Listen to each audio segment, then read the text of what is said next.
Friends, welcome to Amit Sharma academy. आज हम junior का जो प्रैक्टिस से चल रहा था मेरा, वो तीसरा आज करेंगे, प्रैक्टिस सेट नंबर 3। इसमें साइंस का देखेंगे 3rd पार्ट। और इससे पहले मैंने फर्स्ट सेकेंड चैनल पे अपलोड कर दिया, एक बार आप विज़िट ज़रूर कीजिएगा। आपको प्लेलिस्ट मिल जाएगी और मैथ्स की भी मिल जाएगी प्लेलिस्ट। और इसमें अभी टोटल 15 प्रैक्टिस सेट हैं, वो पहले करा देंगे। फिर इसकी जो नई बुक आएगी ना, प्रैक्टिस सेट री एग्ज़ाम की, वो भी करा देंगे। ठीक है, तो चलिए, अगर अच्छा लगे तो प्लीज़ लाइक शेयर सब्सक्राइब कीजिएगा। प्रैक्टिस सेट नंबर 3, और इसमें आपका 41 नंबर से देखेंगे। 41 नंबर क्वेश्चन है, दबाव की एसआई इकाई क्या है। तो दबाव की एक एसआई इकाई आपको पता है क्या होती है? न्यूटन प्रति वर्ग मीटर। देखिए, पी बराबर होता है F/A।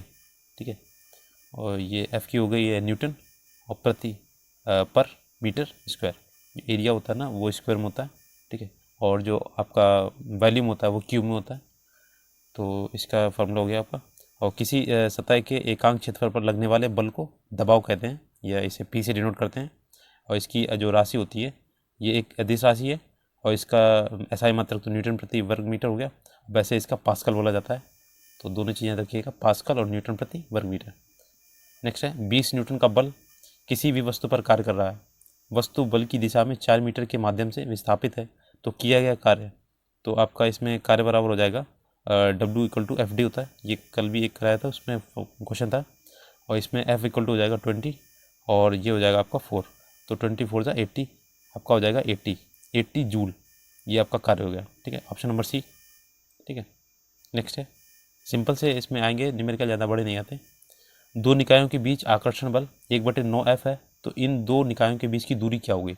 तो 43 नंबर। तो देखिए, एक F बराबर फॉर्मूला होता है आपका, F = G m1 और m2/r²। ठीक है, और इसमें आकर्षण बल का वैल्यू दिया गया 1/9 F है। तो इसमें क्या करेंगे, इसे इक्वेशन मान लेंगे और एक बनाएंगे F में 9 का डिवाइड करके। ठीक है, तो क्या करेंगे, F/9 करेंगे इसमें, और ये इसमें भी ऐसे 9 कर देंगे। बाकी जब इसमें डिवाइड करेंगे ना, तो ये बचेगा आपका, इसका ऐसे डिवाइड करेंगे तो ये 9 ऊपर जाएगा। तो इसमें थोड़ा सा बता दे रहे हैं आपको, 9F/F, और कट पिट के जो बचेगा आपका R2²/R1², क्योंकि इसमें 9 जो होगा ना, वो ऊपर नीचे कट जाएगा। नेक्स्ट इसमें आएगा आपका F से F कटेगा, ये 3 का स्क्वायर होता है, और ये हो जाएगा R2/R1 का, इसे पूरा का होल स्क्वायर। ये होल स्क्वायर इससे जाएगा, तो R1/R2 = हो जाएगा आपका 3। ठीक है, और ये आ जाएगा आपका ये जो R1 होगा ना, इसका मल्टीप्लाई करेंगे इसमें आपस में, तो R1 का मल्टीप्लाई 3 में हो जाएगा, यानी कि आपकी वैल्यू निकलेगी R2 = 3R1। ठीक है, तो ये आपकी हो जाएगी 3 गुनी। ठीक है, ये ऐसे निकलेगा, ऑप्शन नंबर ए, 3 गुनी हो जाएगी ये। अब देखिए, इसमें पानी का क्वथनांक दिया गया, बॉइलिंग पॉइंट केल्विन के पैमाने पर क्या होता है। तो आपको पता है 100 डिग्री सेंटीग्रेड पर ये आपका जो वो होता है आपका पानी होता है, वो बॉइल्ड होता है ना। तो इसका आपको केल्विन में बताना है।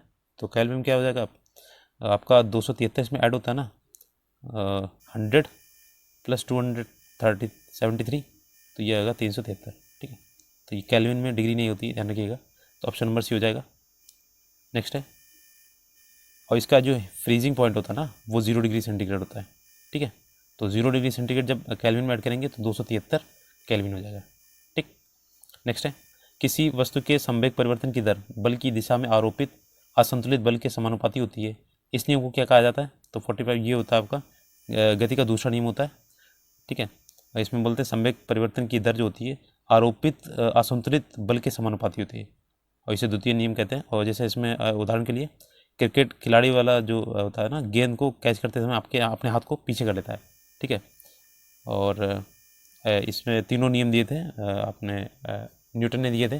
पहला नियम था जड़त्व का नियम, दूसरा ये जो था ये संवेग संरक्षण का नियम, संवेग का नियम है, और तीसरा था क्रिया प्रतिक्रिया का नियम। ठीक है, नेक्स्ट है 46 नंबर, यदि किसी गतिमान वस्तु पर कोई बल आरोपित नहीं है तो वह किसके कारण रुक जाती है?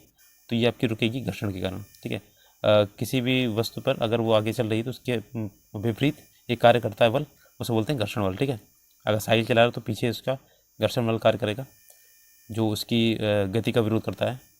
47 नंबर है, नीचे एक अभिकथन ए और आर दिए गए, देखिए इसमें लोहे की पट्टियों के बीच एक छोटा सा अंतराल छोड़ दिया जाता है, कारण है लोहा गर्मियों में फैलता है।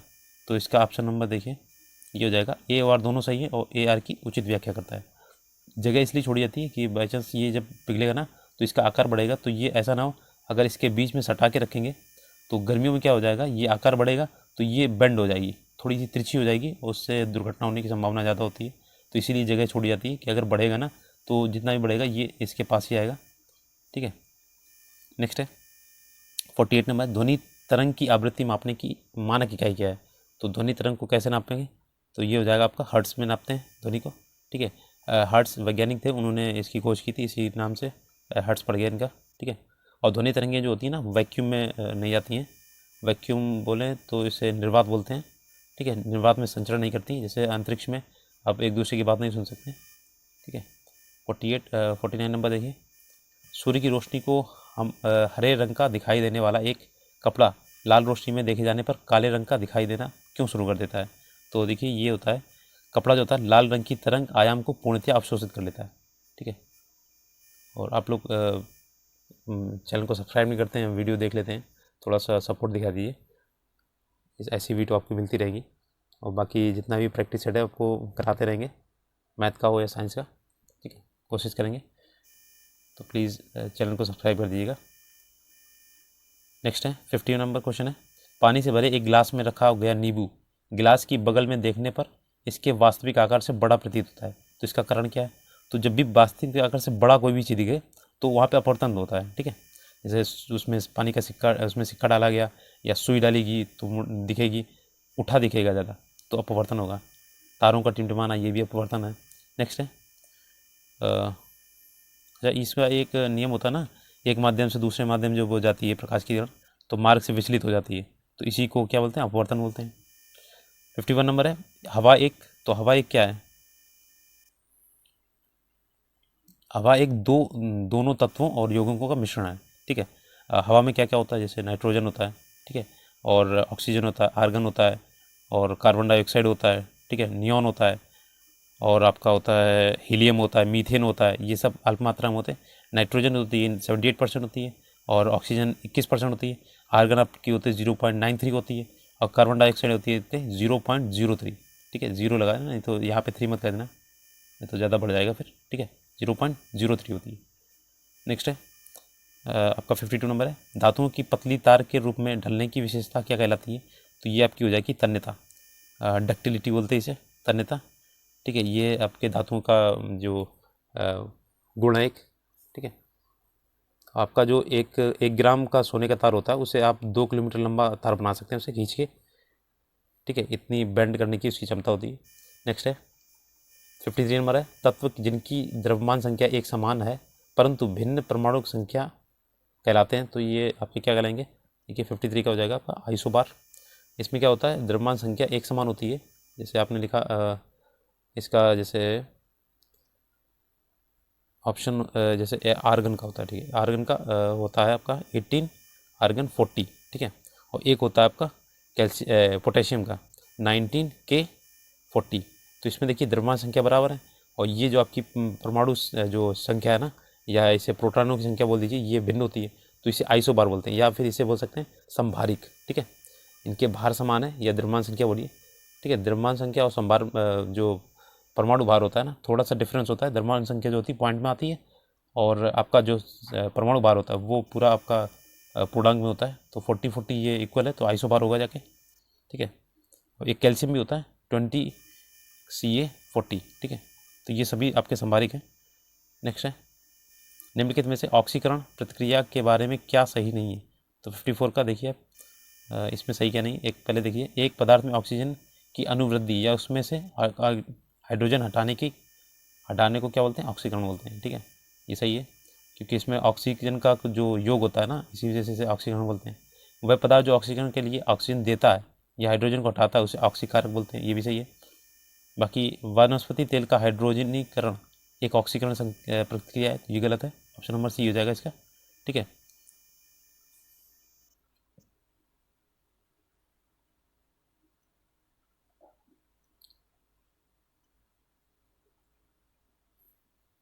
नेक्स्ट है, ये देखिए ऑप्शन नंबर सी हो जाएगा आपका। किसी विलयन में हाइड्रोजन आयन सांद्रता मापने का पैमाना क्या है? तो आपका ये हो जाएगा आपका सी नंबर, पीएच पैमाना। हाइड्रोजन आयन सांद्रता जो नापी जाती है पीएच से नापी जाती है, ठीक है। आपका अगर 1 to 7 है तो ये आपका अम्ल होगा, और 7 से अगर 14 है तो ये आपका क्षार होगा, ठीक है। अगर 7 है तो आपका क्या होगा? उदासीन हो जाएगा, ठीक है। नेक्स्ट है 56 नंबर है, जल की कठोरता जो होती है का उपयोग करके दूर की जाती है, तो ये दावन सोडा जो आपका होता है, दावन सोडा का फार्मूला होता है Na2CO3.10H2O, ठीक है। और आपका खाने वाला सोडा होता है NaHCO3, ठीक है। दोनों याद रखिएगा, ठीक है। नेक्स्ट है, और ये इसका जो उपयोग होता है ना ये दावन सोडा का, ये कागज और साबुन और कांच के उद्योगों में किया जाता है इसका। नेक्स्ट है 57 नंबर, वह एकमात्र अधातु कौन सी है जो कमरे के तापमान पर द्रव अवस्था में होती है? अधातु बोला है, ठीक है। तो ये आपका हो जाएगा ब्रोमीन। पारा मत कर दीजिएगा, पारा खुद एक धातु है। ये आपकी पारा जो है ना वो धातु होते हुए भी आपकी उसमें द्रव में होती है, ठीक है। और ब्रोमीन एक अधातु है, ये कमरे के तापमान पर द्रव्य अवस्था में होती है, और इसमें एक तीक्ष्ण गंध निकलती है, और इसको Br से डिनोट करते हैं, ठीक है। और इसका जो परमाणु क्रमांक होता है वो 35 होता है, और इसका द्रव्यमान संख्या 35 2 70, ये 80 हो जाता है लगभग, ठीक है। नेक्स्ट है, इनमें से किस यौगिक का उपयोग बोरेक्स के निर्माण में किया जाता है? तो बोरेक्स जिसे बोलते हैं स्वागा, ठीक है। बोरेक्स जो स्वागा होता है ये लवण जल होता है ना, ये ऑप्शन नंबर सी वाला, इसके निर्माण में इसका यूज किया जाता है लवण जल का। तो Na2CO3 जब लिखा जाता है इसमें 10 टाइम्स H2O मिलाया जाता है इसका, तभी आपका बनता है, ठीक है। नेक्स्ट है, और ये जल की कठोरता को दूर करने में इसका यूज होता है। नेक्स्ट है 59 नंबर, कैल्शियम सल्फेट हेमीहाइड्रेट को इस रूप में भी जाना जाता है, तो ये आपका होता है प्लास्टर ऑफ पेरिस। ये होता है CaSO4 और हाफ H2O होता है, ठीक है। ये हेमीहाइड्रेट होता है, ठीक है। और जिप्सम का फार्मूला होता है CaSO4.2H2O, ठीक है। ये हेमी होता है और ये पूरा 2 होता है। नेक्स्ट है 60 नंबर है, दलदल एवं धान के खेतों में इनमें से कौन सी गैस उत्सर्जित होती है? तो ये तो आपका सिंपल क्वेश्चन है, मेथेन होती है CH4, और ये आपकी CNG में भी भरी होती है, CNG में, और LPG में आपने प्रोपेन और ब्यूटेन भरी जाती है। तो अभी क्वेश्चन एक आया था उसमें, दंत क्षय के परिणाम स्वरूप क्या होता है?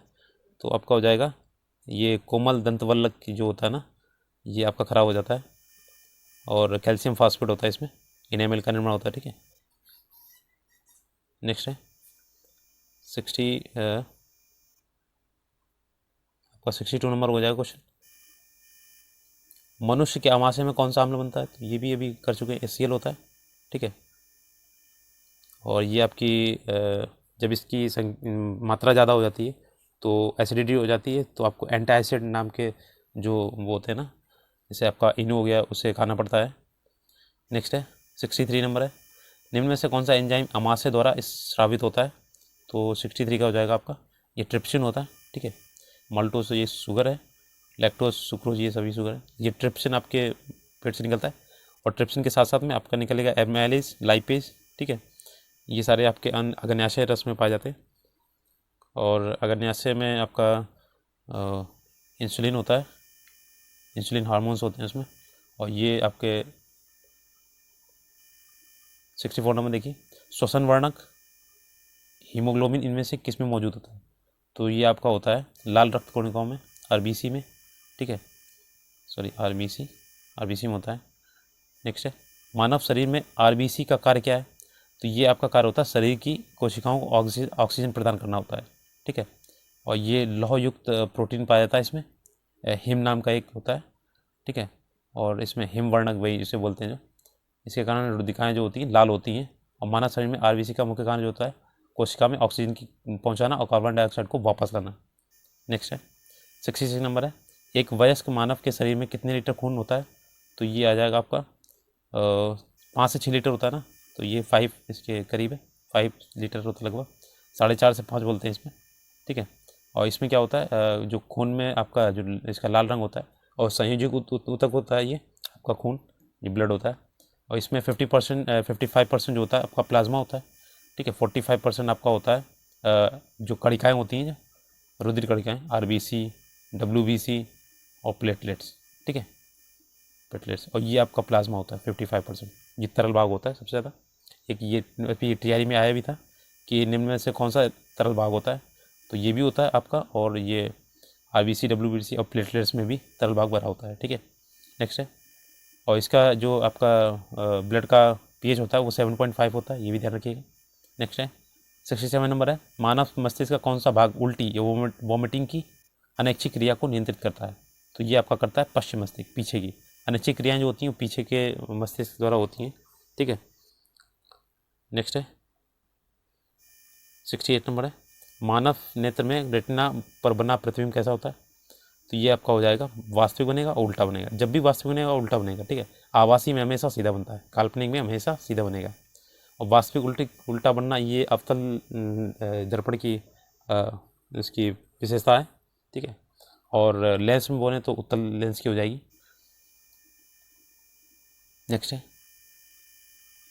68 नंबर। अब ये देखें 69 नंबर, हमारे मांसपेशियों में अधिक ऑक्सीजन की आपूर्ति के लिए निम्न में से कौन सा हार्मोन हृदय की गति को बढ़ा देता है, तो ये आपका हो जाएगा एड्रेनलिन, जो हार्मोन होता है ना, ये आपकी बढ़ा देता है।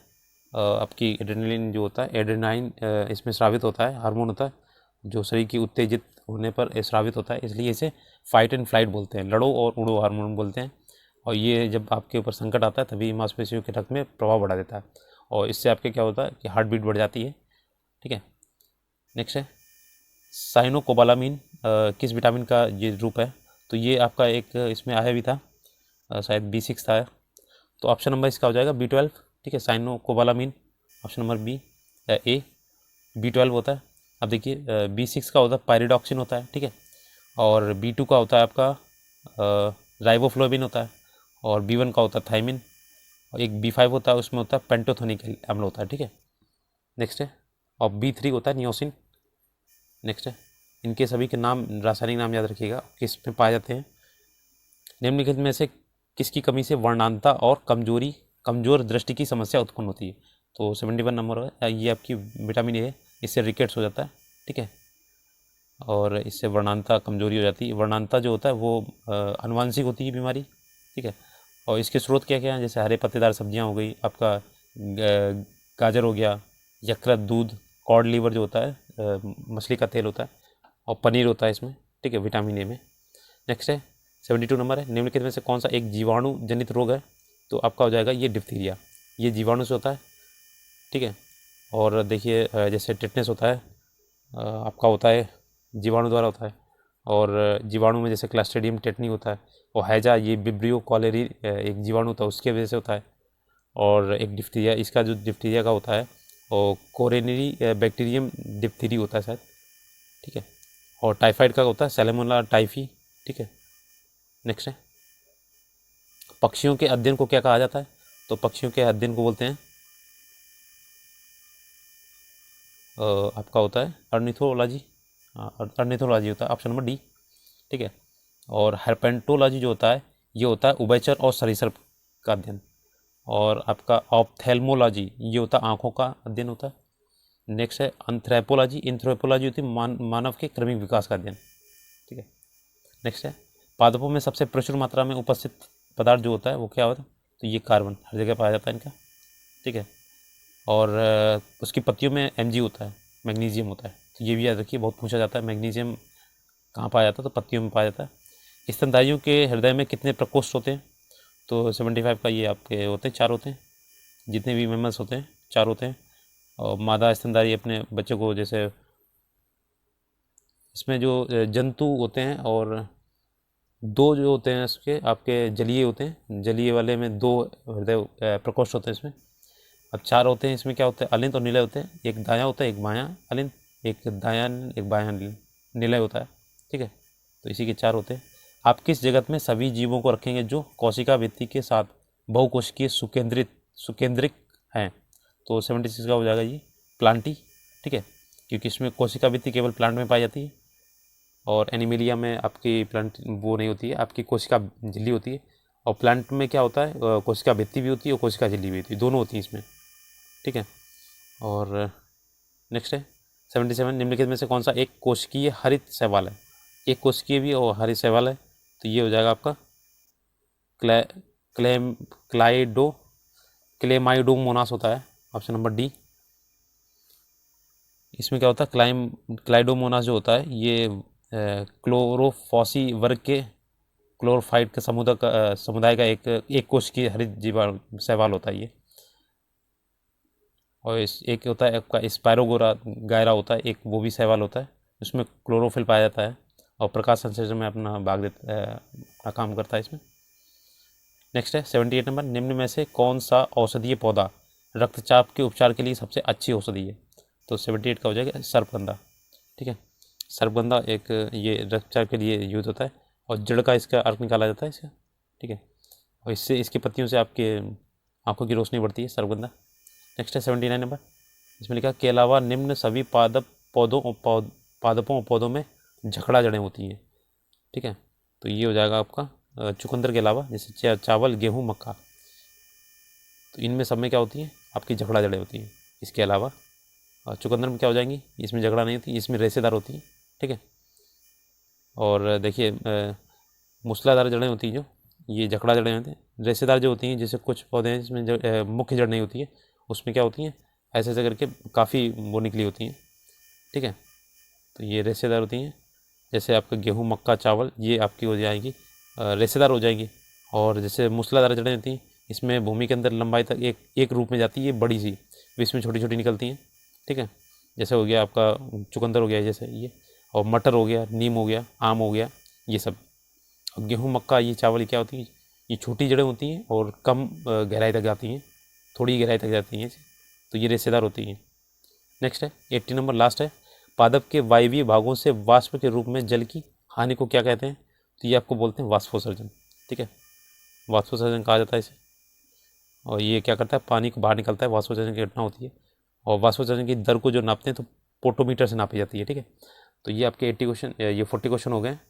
और अगर आपको वीडियो अच्छा लगा तो प्लीज़ लाइक से सब्सक्राइब कीजिएगा, एक बार चैनल को विजिट कीजिएगा, प्लेलिस्ट बनी हुई है। धन्यवाद।